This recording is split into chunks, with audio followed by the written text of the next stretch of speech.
Hello, everyone, and welcome to Center for Spiritual Living Rogue Valley in Medford, Oregon. I'm Kimberly Hawkins, Spiritual Director here, and we're so grateful you decided to join us for our Sunday celebration. We are a welcoming and inclusive spiritual community dedicated to teaching spiritual tools to transform personal lives and help make a world that works for everyone. We welcome you no matter where you happen to be on your own personal spiritual journey. With me this morning is our practitioner, Frank Young, who will be doing our invocation and reading for us. And our musicians this morning are Heather Hutton and Richard Williams, who now have our opening song.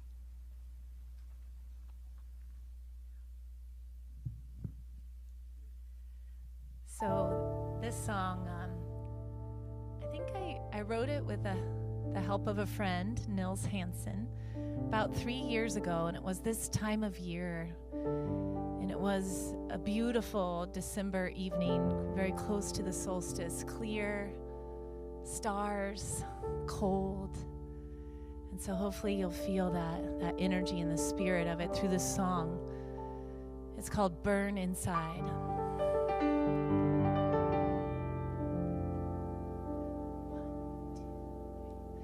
The sun is standing still.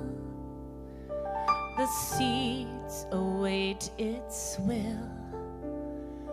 The sun is standing still. The seeds await its will.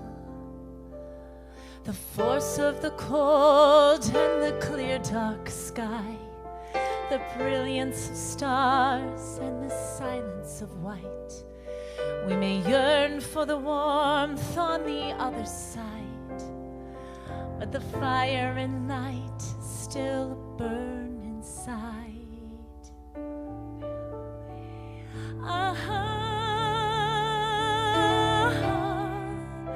Burn inside.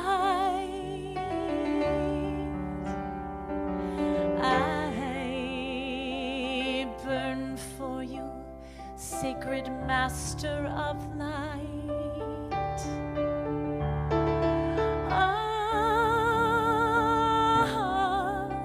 Burn inside. I burn for you, Sacred Master of Light. The sun is standing still.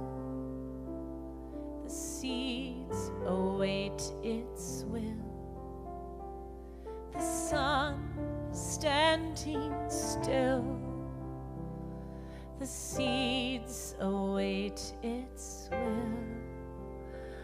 The force of the cold and the clear dark sky, the brilliance of stars and the silence of white. We may yearn for the warmth on the other side, but the fire and light still burn inside.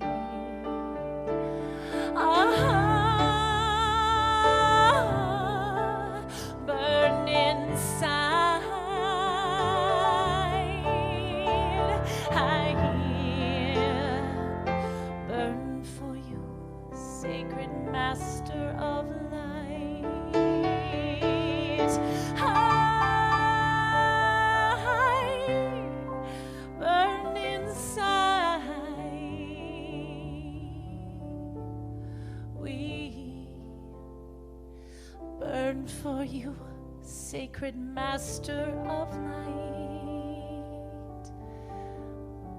We yearn for you, Sacred Master of Light.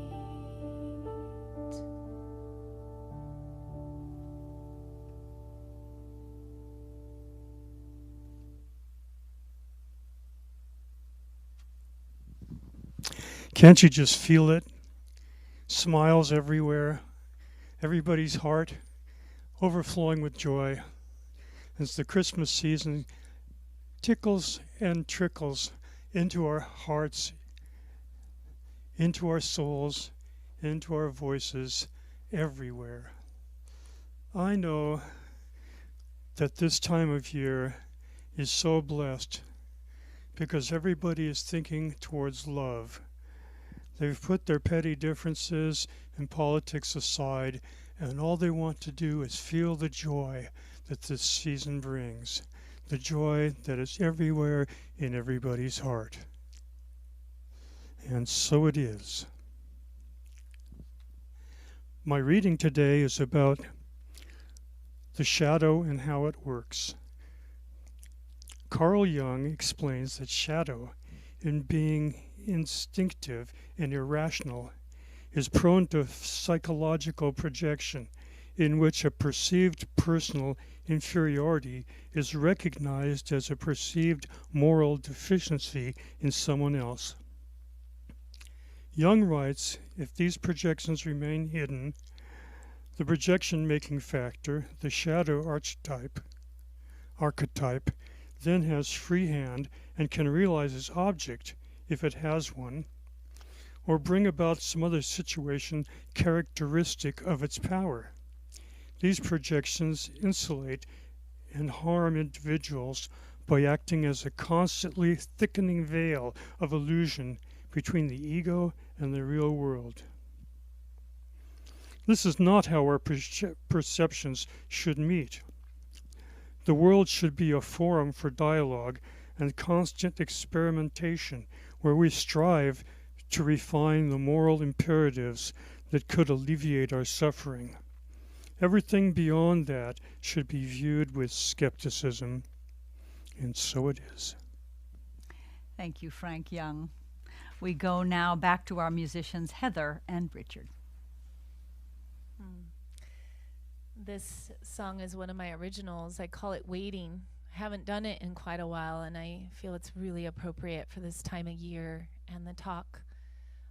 It takes that kind of as we're going into the darkest time of the season, there's a lot that so many are with, so much of a heavy feeling, a feeling of overwhelm, and the nights growing longer. And also you'll hear the theme of the Christ story and Advent and Mary about, to birth Yeshua, Jesus, and waiting for that as well. It also features Richard on the shakuhachi.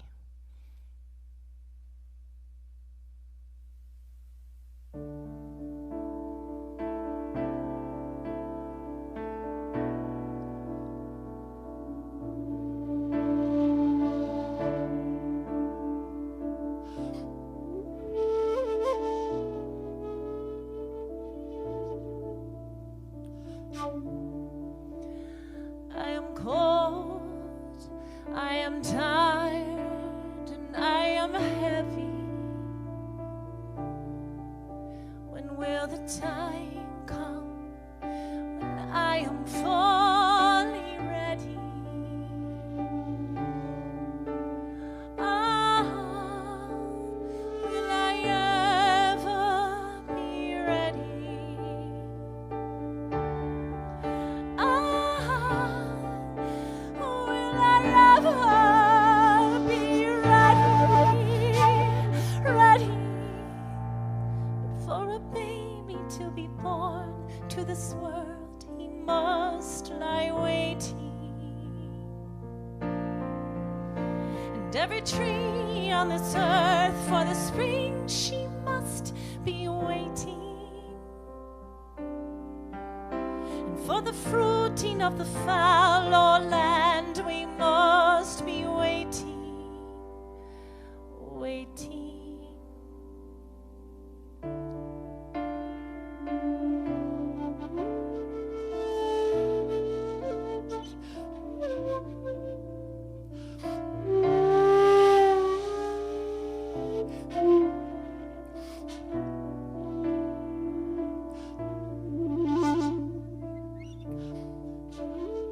I am cold, I am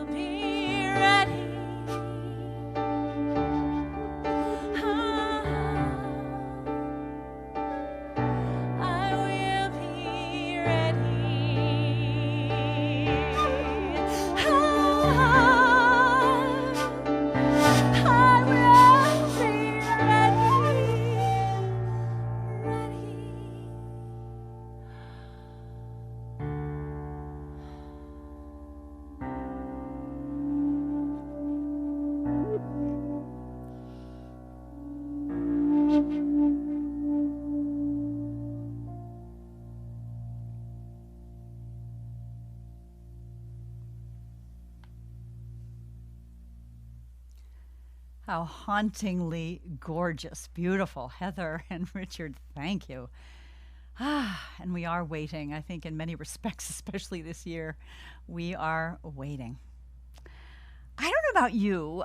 Perhaps some of you have noticed, as I have, that a lot of folks seem to be putting up holiday decorations, lights early this year. Have you noticed that in your neighborhood?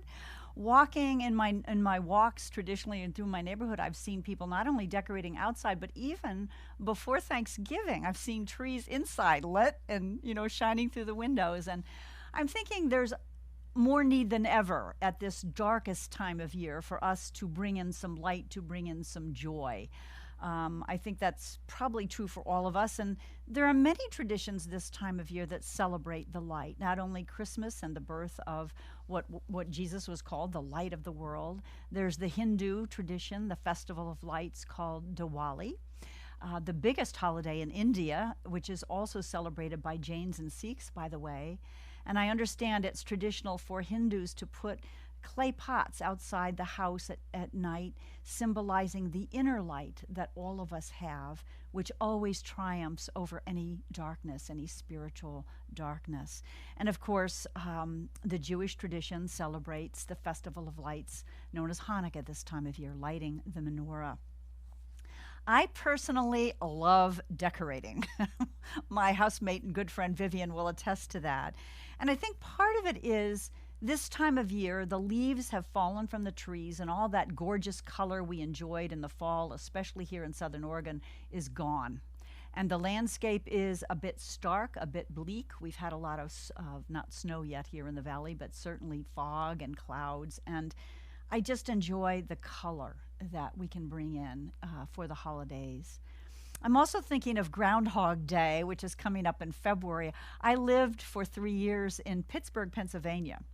I was working as a newscaster for one of the TV stations there, and it was traditional because Punxsutawney, where traditionally the groundhog, Punxsutawney Phil, comes out on February 2nd, and if he sees his shadow, he gets scared and he runs back into his den and hides, and we have 6 more weeks of winter.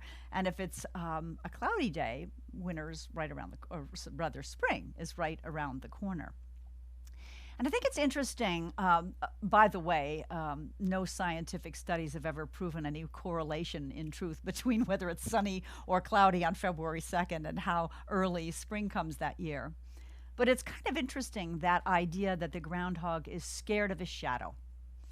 I think that's true of us humans too. We are scared of our shadow, as Frank defined it earlier, a la Carl Jung, the Swiss psychotherapist and psychologist. Jung said our shadow are those parts of ourselves that we don't like, that we resist, that we don't want to admit, that we want to hide, that we don't want other people to see, and we don't even want to look at it. And I got to tell you, this week, I chose this topic because it was a suggested topic. I think it's an important one, but I was a little resistant. I wasn't real happy thinking about and focusing on my own shadow. So just a little confession there. I think I got to a place where I can share some things with you that may make it more palatable, this idea of doing shadow work. We do know in Science of Mind that what we resist persists. So Jung said this is a direct quote: everyone carries a shadow, and the less it is embodied in the individual's conscious life, the blacker and denser it is. So if our shadow side is repressed, it never gets healed, it never gets corrected. And in fact, looking at those aspects of ourselves that we're not proud of is a healing opportunity. It's an amazing opportunity to heal and release what really doesn't define us or serve us. So healing can happen. I was interested to find out that several writers have talked about us and making an analogy between human beings and the moon. The moon, of course, is said to have a dark side. It doesn't really have a dark side. That other hemisphere that we never see is simply hidden from our view on Earth. All but, I understand, about 18% of it, which sometimes shows up because of the way the moon oscillates. But the moon has this hidden portion, and we too, as humans, have these parts of ourselves, this darkness that we hide, that we want to hide and keep hidden. And so today I want to talk about that. I want to talk about the gifts in taking out the shadow and looking at the shadow. The talk title this morning is Welcoming the Shadow. Kind of the last thing in the world I wanted to do early in the week, but I'll reveal a little more as we go along here. So the poet, the wonderful poet, Mary Oliver, wrote a poem, a very short poem called The Uses of Sorrow, where she speaks to this idea of lightness and darkness, because we experience both, not only in the seasons, but in our lives, do we not? We experience times that seem dark and times that seem light. So the first line of the poem, Mary Oliver wrote, "In my sleep I dreamed this poem," which is interesting because the shadow is accessed a lot of time through the unconscious, the subconscious. So it's accessed sometimes through our dreams, or perhaps through meditation, where we kind of go into an altered state, where we perhaps do a meditation about a spirit animal, which is one of the things that Reverend Michelle Ariano did for us last year when she did a workshop on the shadow, which was really my first-hand introduction to shadow work. So here's the poem, The Uses of Sorrow. In my sleep I dreamed this poem. Someone I loved once gave me a box full of darkness. It took me years to understand that this too was a gift. So what are the gifts in the darkness? Mary Oliver wrote that poem as part of a collection called Thirst, which was published shortly after the death of her longtime partner and love of more than 40 years, photographer Molly Malone Cook. So she was grieving. And it's interesting to note that in her poetry, in this collection called Thirst, she wrote a lot about sorrow and the gifts in sorrow and how to process it. Sorrow is a path to spiritual growth. It's interesting, too, that for the first time in Mary Oliver's life as a writer, she addressed in her poems her faith.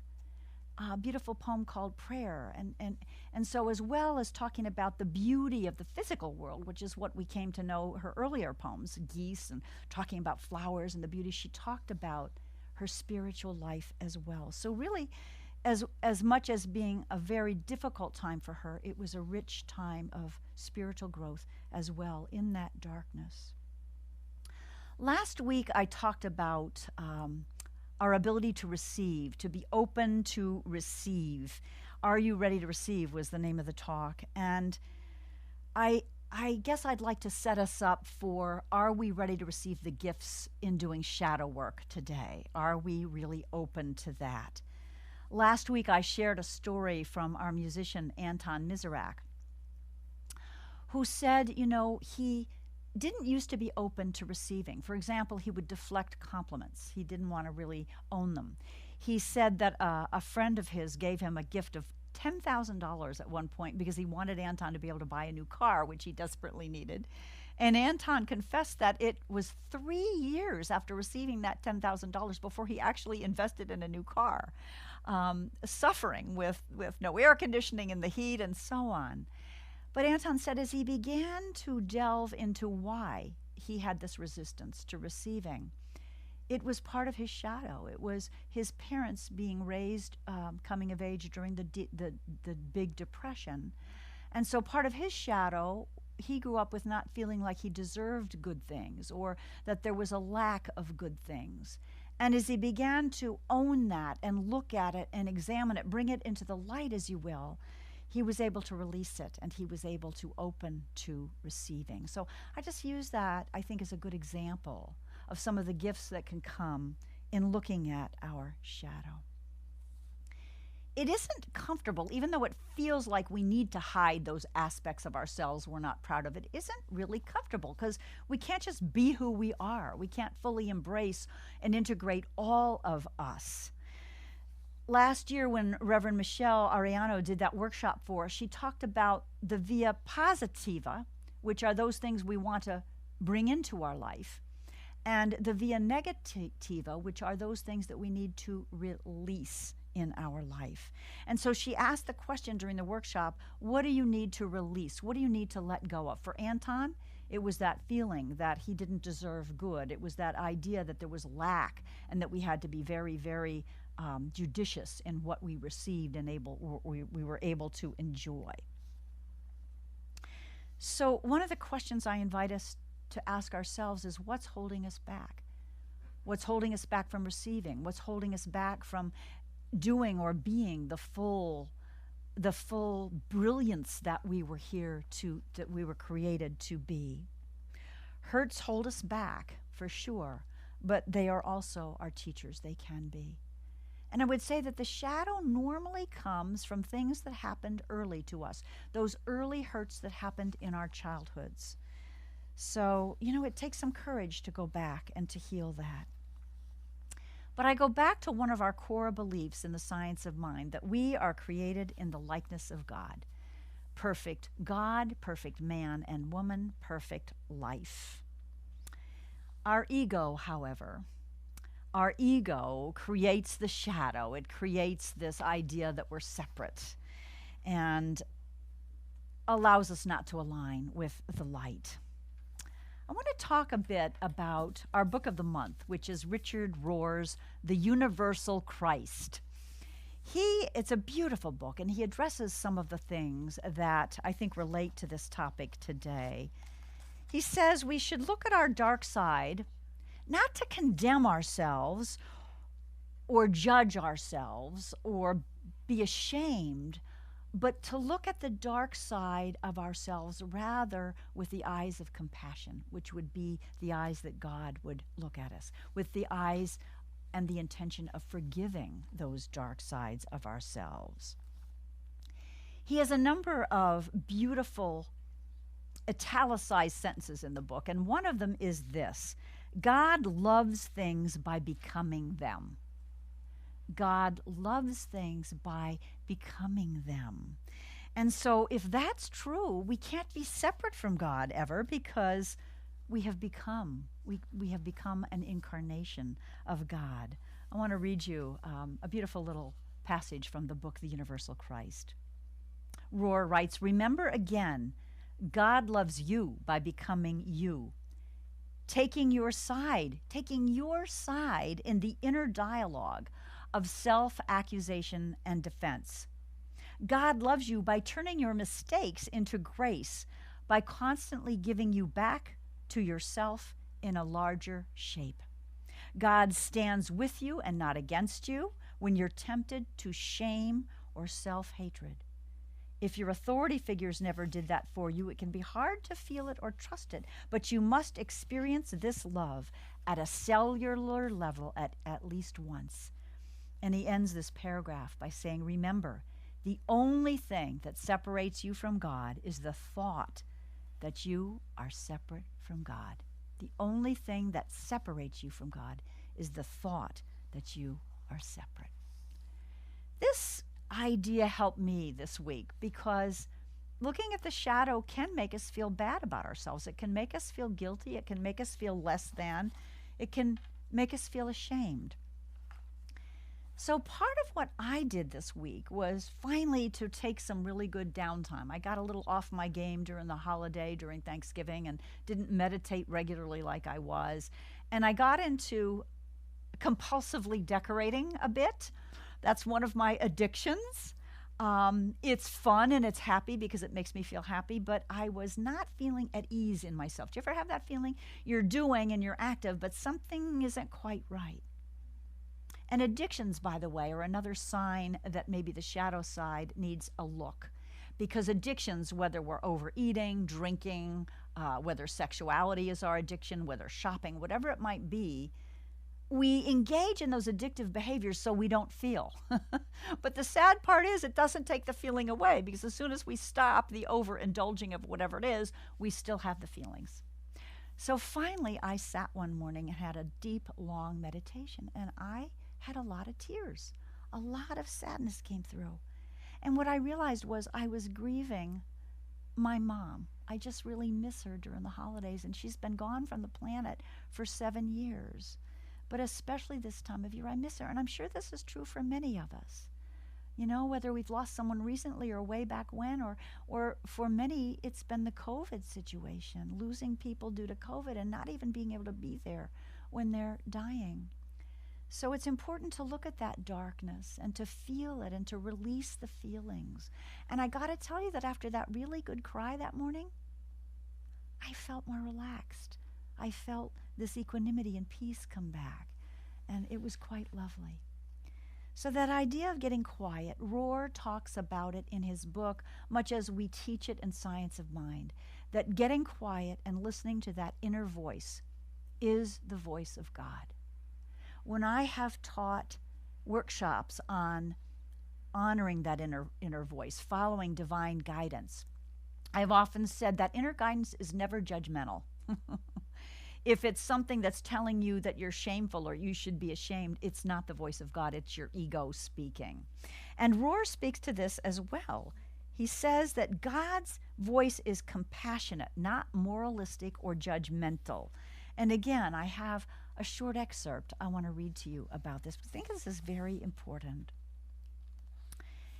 Rohr writes, if any thought feels too harsh, shaming, or diminishing of you, of yourself or others, it is not likely the voice of God. Trust me on that. That is simply your voice. I would say the ego's voice. He asks, why do humans so often presume the exact opposite, that shaming voices are always from God and grace voices are always your imagination? That's true, I think, for a lot of us. Maybe because we grew up in religious traditions that taught us about original sin, and that we should be ashamed. He says that this idea of feeling ashamed is self-defeating.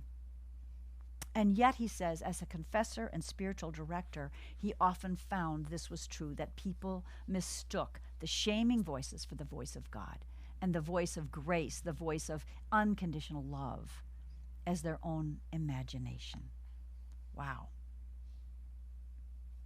So compulsions, addictions, projections is another thing we do with the shadow.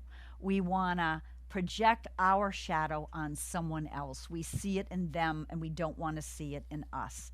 So another thing we can do that allows us to do some shadow work is look at when we're triggered. If we have an overreaction to something, an emotional reaction of anger or whatever it is, that trigger is likely the repressed shadow reacting in quite an emotional way. Again, this week, I must tell you, I think as we all have been struggling a bit with anger at political figures that represent a side that we don't agree with, I was in that mood this week, really ticked off at something. And I looked at that and I did some meditation. I actually played a shadow meditation from Insight Timer, one of my apps on my iPhone. And it said, if you're triggered, look at when is an earlier time in your life when you felt those feelings. And for me, it was one of my exes. I remember feeling ticked off at him. And then it says, ask yourself about an even earlier time. And lo and behold, as you may have already guessed, it went back to my dad, which it typically does when we're having issues with the opposite sex. It's typically maybe stuff, unhealed hurt that came from our parents. And this was helpful to me because what I realized was projecting that anger onto a political figure or anyone else is not helpful. We have to look at, where does that live in me? Where does that judgment or that anger, whatever it is, you know, the whole thing about the finger pointing at somebody, 3 fingers are pointing back. Where does that live in me? So I've been working on this. I'm not completely successful all the time, I must confess, but it's a really, really helpful thing to do, because this idea of projection is dangerous.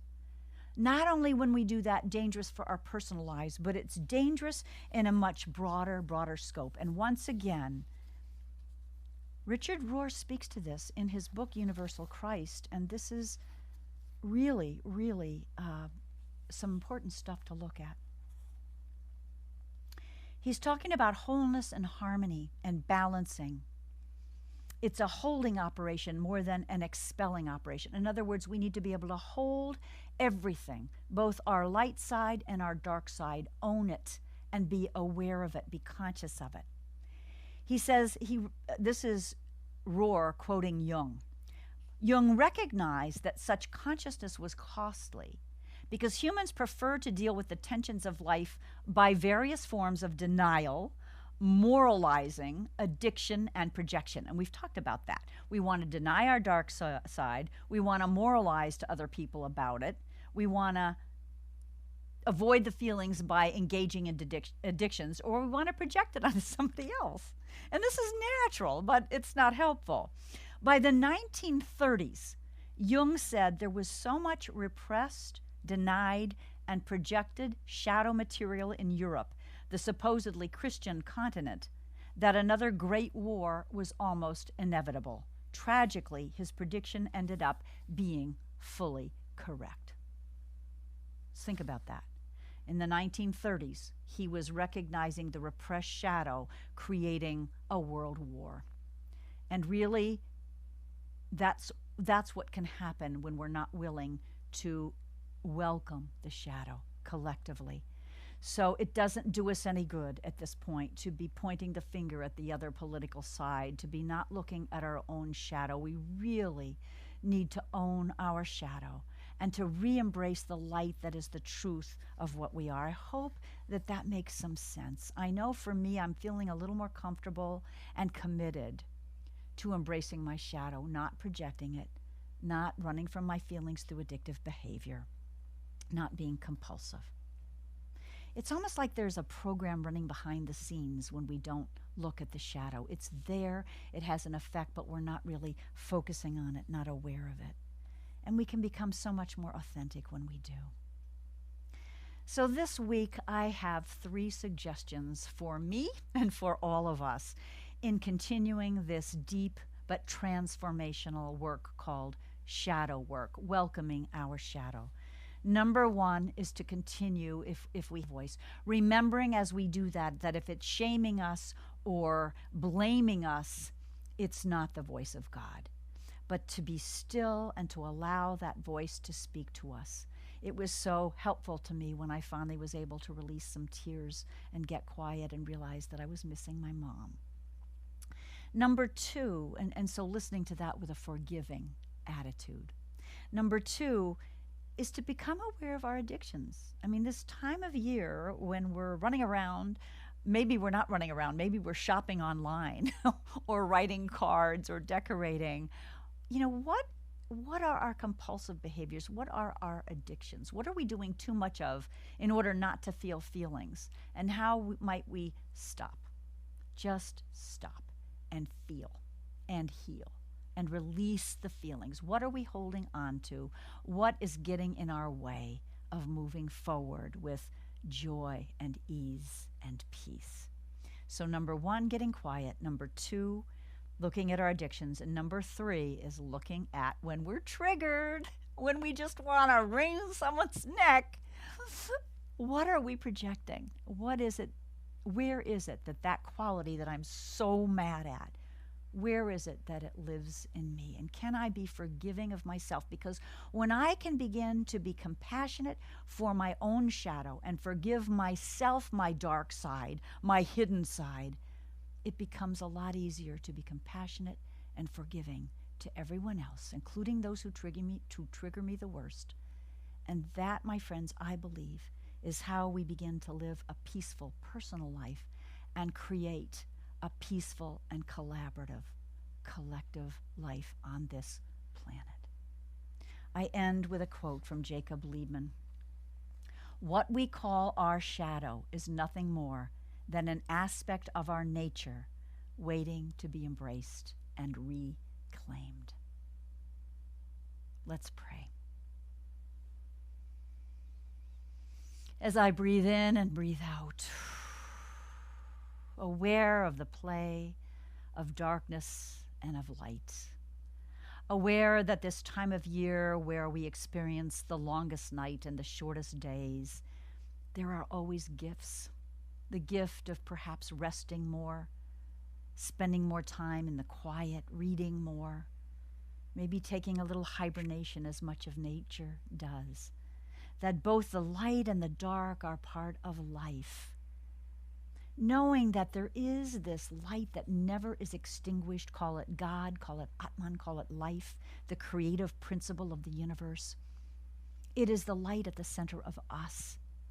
It is God that showed its love by becoming us, as Richard Rohr said. Beautiful, beautiful Father Richard Rohr. We can never be separate because we are God loving itself, becoming us.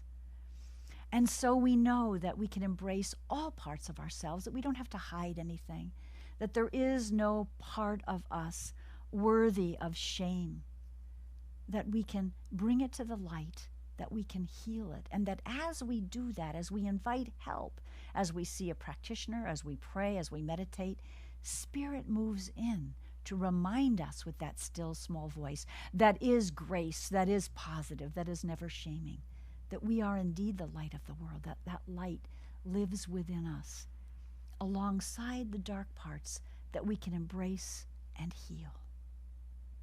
And so that is my wish, my prayer for all of us this holy season.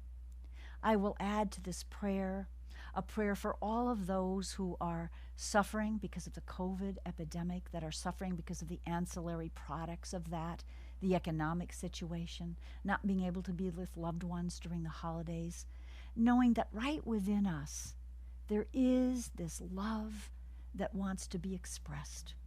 And so we express it perhaps in service to those who are near, that we can give, that we can support, writing letters. I know that we are blessed.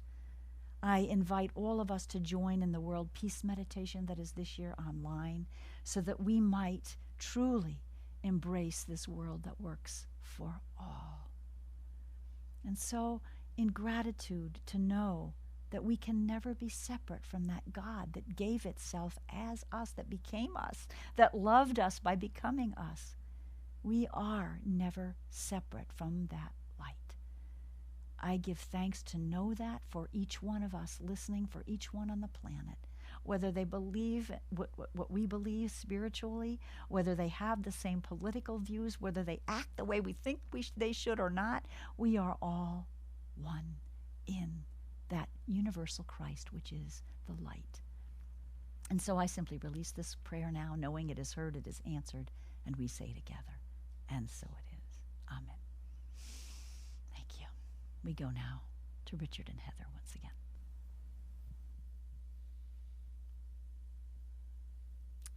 Thank you, Reverend Kimberly. That was such good stuff, good medicine. This song is called May God's Will Be Done, and it's written by my friend Anna Holub, and she's wonderful, and a big part of her life and service is forgiveness work.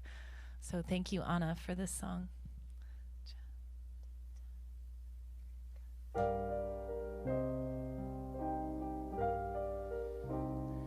May God's will be done in my life so perfectly that it spills from me as a river of love.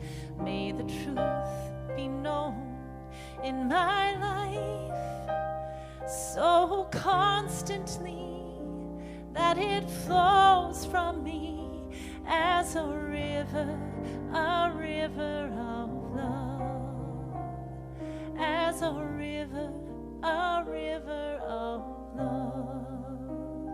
May God's will be done in my life so perfectly that it spills from me as a river of love.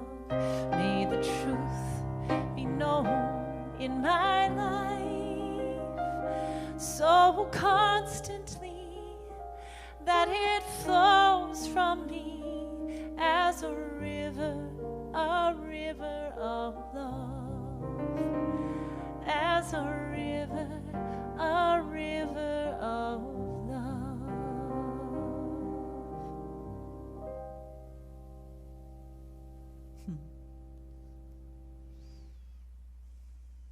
River of love. How beautiful, Heather and Richard. So speaking of rivers, we're going to talk about a river of giving for a few moments. We are at that time of year in our Center for Spiritual Living and in many of our centers throughout the country of having a conscious giving program where we ask our members and people who like our services and what we offer to commit to giving for the coming year. And this can be done online this year by simply sending an email to cslroguevalley@gmail.com. But we have one of our very committed givers with us today, Frank Young, one of our practitioners who has consistently and generously given to this center. And I know, Frank, that you wholeheartedly believe in this concept of tithing, and I just thought it would be really nice for us to hear from you about what that means to you and what that's meant in your life as a consistent, conscious giver, back to where you're spiritually fed. Do you believe in magic? I do. You know, when I first started giving, it was like $20 a week, and then it was $50 a week, and then it was $100 a week. But what I discovered as I increased my tithing, I had more disposable income. And now I'm truly tithing, or real close to it. I have more disposable income than I've ever had in my whole life. I mean, it makes no sense. It's not a place of logic, it's a place of magic. So if you like magic, I suggest you tithe. You will be amazed at what results you find. Thank you. Thank you so much, Frank, and thank you to all of you who do consistently give to us. I encourage you all, wherever it is you're spiritually fed, it is such a beautiful practice to give back a portion of what you receive. And so it's a time in the service now when we invite you to place your gift, metaphorically, maybe place it over your heart, and we'll do our giving affirmation. You might say it aloud while I say it for us.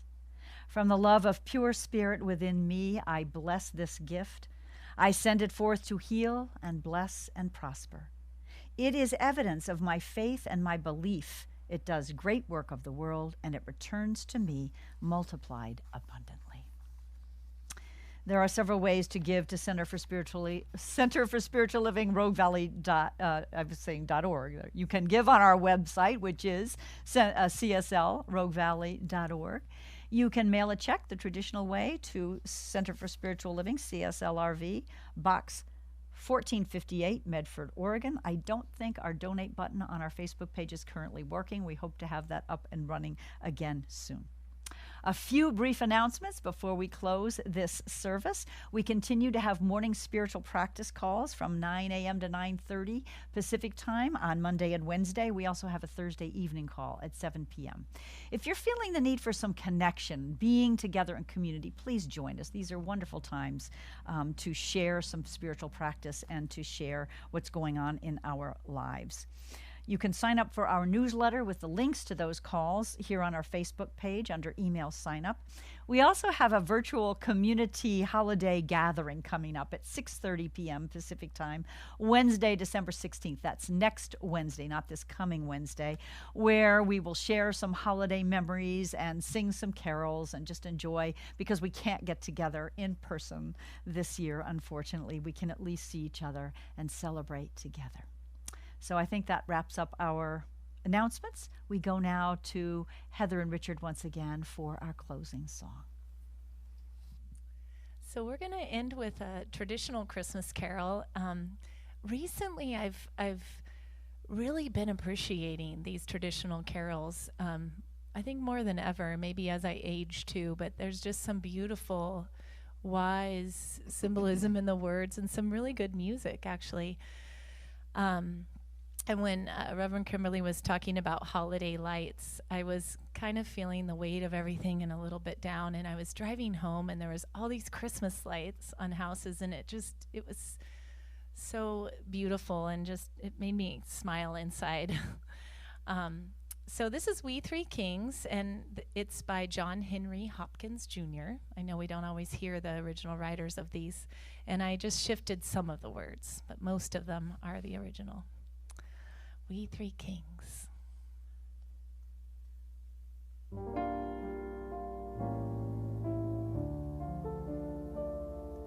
We three kings of Orient are, bearing gifts we traverse far, field and fountain, moor and mountain, following yonder star. Oh, star of wonder, star of light, star with royal beauty bright, westward leading, still proceeding, guide us to thy perfect light. Frankincense to offer have I, incense lit to sanctify, prayer and praising voices raising, honoring all of life. Oh, star of wonder, star of light, star with royal beauty bright, westward leading, still proceeding, guide us to thy perfect light. Of wonder, star of light, star with royal beauty bright, westward leading, still proceeding, guide us to thy perfect light.